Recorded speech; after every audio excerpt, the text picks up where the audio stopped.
मित्रों नमस्कार, मैं हूँ राकेश कुमार। आप देख रहे हैं माता विमल। मित्रों, आपको याद होगा नगर निकाय चुनाव को लेकर मामला चल रहा था सुप्रीम कोर्ट। सुप्रीम कोर्ट में 15 मार्च को सुनील कुमार पहुंचे थे और वो हाई कोर्ट में जो फैसला हुआ था उसको चैलेंज करते हुए वहां पहुंचे थे कि सुप्रीम कोर्ट ने जिन बिंदुओं पर हाई कोर्ट को कहा था कि इन चीज़ों की जांच होनी चाहिए, उसका जांच नहीं हुआ था प्रॉपर वे में, और इसी को लेकर वो सुप्रीम कोर्ट गए थे। मार्च में सुप्रीम कोर्ट ने इसे ले लिया था केस को। उसके बाद में जो पहली सुनवाई हुई थी 15 तारीख को, 15 मार्च को, उसमें बाज़ाब्ता सुनील कुमार के जो विद्वान अधिवक्ता हैं राहुल श्याम भंडारी, उन्होंने पहली अपनी बात यही रखी थी कि हाई कोर्ट के डिसीजन को रद्द कर दिया जाए। हालांकि फिर उसके बाद 3/5 को इसकी सुनवाई थी, 3 मई को, और उस दिन फिर डेट लेने की बात बिहार सरकार के तरफ से चीज़ों को आगे खींचने की बात चल रही थी, जिस पर इन्होंने कहा था कि नहीं, इस पर डेट अब आगे नहीं दिया जाना चाहिए, इसलिए कि ऑलरेडी जो सुप्रीम कोर्ट है उन्होंने हाई कोर्ट में जब याचिका दायर करने के लिए, नया याचिका दायर करने के लिए कहा था, तो 4 माह का समय दिया था कि 4 माह में इन चीज़ों का निपटारा हो जाना चाहिए, जबकि 10 माह से ज़्यादा इसमें लगे हैं, इसलिए अब समय देना उचित नहीं होगा। और लेकिन सुप्रीम कोर्ट ने कहा था कि जो नोटिस वगैरह है उसको दे दिया जाए। नोटिस बहुत जल्दी, मतलब 15 मार्च को जो ये सुनवाई हुई थी, उसके बाद 21 तारीख तक जो 16 जो विपक्षी गण थे सारे लोगों को नोटिस वगैरह सर्व करा दिया गया था। ये सारी प्रक्रिया हो गई थी, लेकिन उसके बाद फिर तरह तरह का मामला आ गया, लोकसभा चुनाव आ गया, और इन सारी चीज़ों में ये कहीं ना कहीं गैप इसका बढ़ता चला गया, और अब 23 तारीख को इसकी सुनवाई होनी है, मतलब 23 जुलाई को। 23 जुलाई को जस्टिस सूर्यकांत और जस्टिस पीके विश्वनाथन के कोर्ट में के डबल बेंच में इसकी सुनवाई होनी है, और ये सुनवाई मुझे लगता है कि निर्णायक होगी, यह अंतिम सुनवाई होगी, क्योंकि अब समय नहीं दिया जाएगा सुप्रीम कोर्ट के द्वारा, क्योंकि वो हाई कोर्ट नहीं है कि बार बार एक ही चीज़ों को घुमा घुमा के और समय मांगा जाए। समय पूर्व में भी बहुत हो चुका है। और दूसरी बात यह है कि जो चुनाव को लेकर ये सारी लड़ाई चल रही है, यह मामला आरक्षण का था, और दूसरी बात है कि यह चुनाव जो है सो लिमिटेड आवर के लिए है, कहने का मतलब कि मात्र 5 साल के लिए है, और इस सुनवाई के दौरान ही 2 साल से ज़्यादा बीत चुका है। वैसी स्थिति में सुप्रीम कोर्ट इस पर और समय नहीं देगा, जो हमारी समझदारी है उससे। अब देखने वाली बात है कि इसमें होना क्या है। देखिए, अब पूरी कहानी पीछे से जाने की ज़रूरत नहीं है, मेरा पिछला वीडियो है उसका लिंक दे दूँगा, उसको देख लेंगे। लेकिन शुरुआत इसकी है कि जब ये चुनाव की प्रक्रिया शुरू ही नहीं हुई थी, उसी समय याचिकाकर्ता सुनील कुमार ने एक पिटीशन दिया था हाई कोर्ट में, और ये कहा था कि चुनाव में ओबीसी को रिजर्वेशन मिलना चाहिए, और इसको लेकर मामला हाई कोर्ट में चल रहा था। हाई कोर्ट ने इन चीज़ों को देखा और ये तब कहा कि, और तब तक इसी दौरान चुनाव की तिथि निर्धारित हो गई। तो हाई कोर्ट ने अपना फैसला दिया। फैसला देते हुए कहा हाई कोर्ट ने कि या तो ये चुनाव रद्द कर दी जाए, अन्यथा जो आरक्षित सीट है उसको भी सामान्य सीट के रूप में मानकर चुनाव कराया जाए, अन्यथा सुप्रीम कोर्ट का जो ऑर्डर है उसके हिसाब से ट्रिपल टेस्ट कराई जाए और उसके बाद आरक्षण देते हुए चुनाव कराया जाए। पहले तो राज्य सरकार ने कहा कि हम इसका अपील करेंगे सुप्रीम कोर्ट में, मतलब विरोध में खड़े होने की बात कही, लेकिन बाद में आनन फानन में अति पिछड़ा आयोग जो बिहार का था, जिसकी स्थापना 2006 में हुई थी, उसी को डेडिकेटेड कमीशन बनाकर और सर्वे करने का काम सौंप दिया गया। सर्वे पर भी सवाल उठा था, क्योंकि सर्वे सारे लोगों से नहीं हुआ था, पिक एंड चूज हुआ था, मतलब कि हर क्षेत्र से 2, 4, 10 लोगों से पूछताछ हुई थी और उसी के आधार पर सर्वे रिपोर्ट आ गया था। सर्वे रिपोर्ट पर भी क्वेश्चन उठा था। लेकिन उसी सर्वे रिपोर्ट के बाद आनन-फानन में पुनः दोबारा डेट निकल गया और उसके बाद चुनाव भी हो गया। जबकि एक बार जब नोटिफिकेशन के बाद चुनाव रद्द हुआ था तो फिर दोबारा नोटिफिकेशन होना चाहिए था, लेकिन नोटिफिकेशन भी नहीं हुआ। पहली बार जिन लोगों ने अपना पर्चा भरा था, उसी पर्चा पर फिर चुनाव हो गया। और तीसरी बात ये थी कि जो आरक्षण पूर्व में दिया गया था, उस आरक्षण में भी कोई बदलाव नहीं हुआ था, उन सीटों पर कोई बदलाव नहीं हुआ था। जबकि आप जानते हैं कि जब यूपी में डेडिकेटेड कमीशन ने अपना रिपोर्ट दिया था, उसके बाद में बड़े स्तर पर सीटों का बदलाव हुआ था और आरक्षण की जो सीटें पहले दी गई थी, उसमें भारी बदलाव आया था। लेकिन यहाँ वैसा कुछ नहीं है। तो ये सारी चीज़ें थी जिसको लेकर तमाम तरह की चर्चाएँ चल रही थी।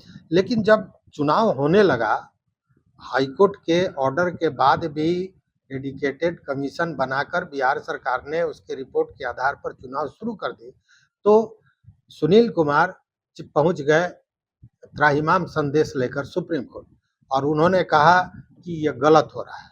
इस पर सुप्रीम कोर्ट में सुनवाई हुई और सुप्रीम कोर्ट ने बाज़ाब्ता 28/11/22 को सुप्रीम कोर्ट ने आदेश दिया था और यह कहा था कि इसे डेडिकेटेड कमीशन के रूप में नहीं माना जा सकता है। और वो कहने वाले थे जस्टिस सूर्यकांत, उन्होंने ही सुनवाई की थी इसकी। उसके बाद में डेडिकेटेड कमीशन पर भी क्वेश्चन उठा था कि ये जो इसके जो सदस्य हैं, वो किसी न किसी पार्टी के ऑफिस बियरर हैं। उस स्थिति में इसे डेडिकेटेड कमीशन नहीं माना जा सकता है, जबकि डेडिकेटेड कमीशन का मतलब है, सबसे पहले डेडिकेटेड कमीशन मतलब समर्पित आयोग। किसी एक कार्य के लिए ही उस आयोग का निर्माण होता है और उस कार्य के समाप्ति के बाद वो आयोग समाप्त हो जाता है। उसमें उससे जुड़े हुए जो विशेषज्ञ हैं वो होते हैं, बड़े पदाधिकारी, आईएएस पदाधिकारी होते हैं। और ये जो कमीशन बना था, इसमें कोई पदाधिकारी नहीं था, कोई विशेषज्ञ नहीं था। इसमें राजनीतिक पार्टियों के लोग 4 व्यक्ति थे और उन्हीं का ये कमीशन था, जो 2006 में ही निर्मित हुआ था। अब इसको लेकर जब सुप्रीम कोर्ट में इस बात की सुनवाई हुई थी, तो हमने आपको बताया कि इंटरिम ऑर्डर में सुप्रीम कोर्ट ने कहा था कि डेडिकेटेड कमीशन नहीं मान सकते हैं। तो इस केस का जब फाइनल ऑर्डर सुप्रीम कोर्ट ने दिया था 22 के अंत में, तो उस समय ये कहा गया था सुप्रीम कोर्ट द्वारा कि चूंकि ये मामला बिहार का है और बिहार हाई कोर्ट के न्यायाधिकार में आता है, इसलिए इस मामले को पहले आप लेके हाई कोर्ट में जाइए। लेकिन सुप्रीम कोर्ट ने कुछ बिंदु तय कर दिया था कि इन बिंदुओं की जांच हाई कोर्ट करेगी और 4 माह के भीतर, चूंकि नगर निकाय का जो टाइम होता है, जो टेन्योर है, वो 5 साल का है, इसलिए 4 माह का समय दे दिया था कि 4 माह के भीतर इसका निर्णय होना चाहिए। तो सुप्रीम कोर्ट के कहने के बाद हाई कोर्ट में सुनील कुमार पहुंचे। हाई कोर्ट में उन्होंने नई याचिका दायर की और इस याचिका की सुनवाई होने लगी। कभी सिंगल बेंच में, कभी डबल बेंच में, इसी में घूमते रहा और बिहार सरकार की तरफ से सारे वही बात किए जाते रहे जो पूर्व से किए जाते रहे थे, जिसको सुप्रीम कोर्ट ने नकार दिया था। उन्हीं बातों की चर्चा होती रही, लेकिन कोशिश ये हुआ कि समय को किस तरह आगे बढ़ाते जाए। यही करते करते लगभग 10 महीने तक इस पर सुनवाई हुई। ये मामला पेंडिंग रहा, सुनवाई होती रही और अंत में 2024 के जनवरी 2 से 4 तक लगातार सुनवाई हुई और उसके बाद में जो जस्टिस के विनोद चंद्रन और पार्थसारथी महोदय थे, उनके खंडपीठ में ये सुनवाई हो रही थी। उन लोगों ने ऑर्डर को रिजर्व कर लिया था, जो ऑर्डर जनवरी के लास्ट में आया। और उस जब ऑर्डर आया तो उस ऑर्डर पर सारे लोगों ने आश्चर्य व्यक्त किया, चूँकि सुप्रीम कोर्ट ने जिन बिंदुओं को देखने की बात कही थी, कहीं न कहीं उन बिंदुओं को छोड़कर सारे फैसले किए गए थे। हुआ ये था कि उस समय 3 मामले थे, एक प्रोफेसर रामबली सिंह और नारायण शर्मा का और सुनील कुमार का। इसमें सबसे महत्वपूर्ण सुनील कुमार का था, क्योंकि सुनील कुमार सुप्रीम कोर्ट के कहने के बाद याचिका लेकर आए थे। लेकिन हाई कोर्ट ने क्या किया कि इन तीनों याचिकाओं को क्लब कर दिया, एक साथ कर दिया और सुप्रीम कोर्ट की चीज़ों को कहीं न कहीं नीचे रखते हुए ये अपना डिसीजन दे दिया। अब डिसीजन देखिए कि जहाँ सुप्रीम कोर्ट ने ये कहा था कि ये डेडिकेटेड कमीशन माना ही नहीं जा सकता है, वहाँ अपने फैसले में हाई कोर्ट ने ये कहा कि राज्य के नगर निगम चुनाव में अति पिछड़ा वर्ग और राजनीतिक आरक्षण देने हेतु जरूरी सामाजिक और आर्थिक आंकड़ा की समीक्षा करने के लिए बिहार राज्य अति पिछड़ा आयोग का समर्पित संस्था के तौर पर अधिसूचना वैध है। तो कहने का मतलब कि जिसे सुप्रीम कोर्ट ने डेडिकेटेड कमीशन मानने से इनकार कर दिया था, उसको हाई कोर्ट ने वैध करार दे दिया था। वहीं ओबीसी और ईबीसी की बात थी। ये ईबीसी कमीशन था जो पहले से बना हुआ था, अति पिछड़ा आयोग। क्योंकि बाहर में दूसरे स्टेट में ओबीसी में ही ईबीसी आते हैं, बिहार में ओबीसी और ईबीसी को अलग कर दिया गया था। और यह भी प्ली जो लिया जा रहा था या लिया गया है, वो कहीं ना कहीं ओबीसी को दरकिनार करता है। खैर, ये बातें हुई। उसके बाद में हाईकोर्ट ने जो फैसला दिया उसमें यह भी कहा कि जो अति पिछड़े वर्ग के निर्वाचित हैं, वो कहीं न कहीं जब ये इस मामले में फैसला आएगा तो वो इससे प्रभावित होंगे।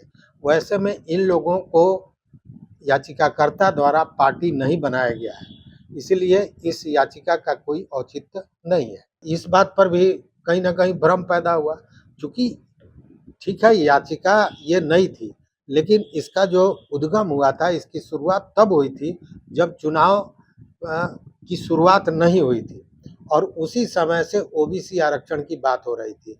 उस वैसे में ये जो निर्वाचित थे अति पिछड़ा, उससे कहीं भी याचिकाकर्ता का लेना देना नहीं था इसमें, और उसको लेकर भी इस तरह का प्ली लिया गया। तो इन सारे चीज़ों को देखते हुए ये लगा कि जो न्याय, जिस न्याय के लिए सुप्रीम कोर्ट ने हाई कोर्ट को भेजा था, वो न्याय कहीं न कहीं छूट गया है, वो न्याय नहीं मिल सका है। और इसी को लेकर जो याचिकाकर्ता हैं सुनील कुमार, वो पहुंच गए फिर सुप्रीम कोर्ट। सुप्रीम कोर्ट में मार्च में इसकी सुनवाई हुई 15 मार्च को, फिर 3 मई को, जिसमें 3 मई वाले में स्पष्ट उन्होंने कहा कि अब डेट नहीं दिया जा सकता है। लेकिन बीच में फिर ये बात हुई कि वो मेंशनिंग करने वाले हैं, कुछ करने वाले हैं, लेकिन कुछ ऐसी बातें होती हैं, कुछ इस तरह की घटनाएं होती हैं जिसको टाला नहीं जा सकता है। और वैसी ही कुछ स्थिति हो गई थी व्यक्तिगत, जिसके चलते सुनील कुमार बीच में मेंशनिंग नहीं कर पाए। लेकिन अब 23 जुलाई को ये होना है और 23 जुलाई को पूरे जोश खरोश के साथ पुनः सुनील कुमार इस लड़ाई को, ये जो फैसला है, इसको लेकर आने वाले हैं, क्योंकि ये अंतिम और निर्णायक सुनवाई होगी जैसा बताया जा रहा है। लेकिन इसमें एक प्लस पॉइंट क्या है ये समझिए कि जिन चीज़ों की सुनवाई पूर्व में जिन विद्वान न्यायाधीशों ने की थी, उन्हीं के बेंच में ये मामला गया हुआ है। ये मामला, इसको ये देखिए, अभी आप उस पर देख सकते हैं स्क्रीन पर, जिसमें स्पष्ट है कि जस्टिस सूर्यकांत और जस्टिस केवी विश्वनाथन, इन्हीं के कोर्ट में है। 3/5 को ये हुआ था और उसमें दिया गया है कि 3/5/24 this matter was called on the hearing today. और उसके बाद में नीचे जो ऑर्डर में दिया गया, मतलब ये जो ऑर्डर का मतलब कि ये जो डेट के लिए ऑर्डर आया है, उसमें दिया गया है कि learned council for the respondents sick and are granted 4 weeks time to file their respective counters। तो 4 सप्ताह का उन लोगों को समय दिया गया था अपना एफिडेविट देने के लिए, काउंटर करने के लिए। और उसके बाद में 2 नंबर में दिया गया है कि लिस्ट द मैटर ऑन 23/7/2024, मतलब 23/7/2024 को यह लिस्ट पर है। और सबसे बड़ी बात है कि इसमें ऐसे भी ज़्यादा समय नहीं इसलिए लगेगा कि जस्टिस सूर्यकांत ने ही इसकी शुरू से ही सुनवाई की है और वही जस्टिस हैं जिन्होंने डेडिकेटेड कमीशन मानने से इनकार किया था अपने इंटरिम ऑर्डर पे। बावजूद ये सारी चीज़ें होती रहीं और चुनाव भी संपन्न हुआ। लोग आज के डेट में काम भी कर रहे हैं, 2 साल बीत भी गया, लेकिन अभी ये मामला अधर में लटका हुआ था। लेकिन अब ये अंतिम स्थिति में है, यही अपडेट है। ऐसे इस मामले पर मैं कोशिश करूँगा कि सुनील कुमार के साथ फिर एक वार्ता 23 के पहले करूँ और पुनः कोई नई बात होती है, कोई नया अपडेट होता है तो आपके पास लेकर आऊँ। लेकिन अभी की स्थिति यही है कि 23/7 को सुनवाई होने जा रही है और सारे लोग पूरे जोशो-खरोश के साथ इसे निर्णायक फैसले तक पहुँचाने की तैयारी में है। तो इस वीडियो में बस इतना ही। और कोई प्रश्न हो, कोई बात हो तो आप करें। मित्रों देखिए, आप लोग बार-बार पूछ रहे थे क्या हुआ, क्या हुआ, क्या हुआ?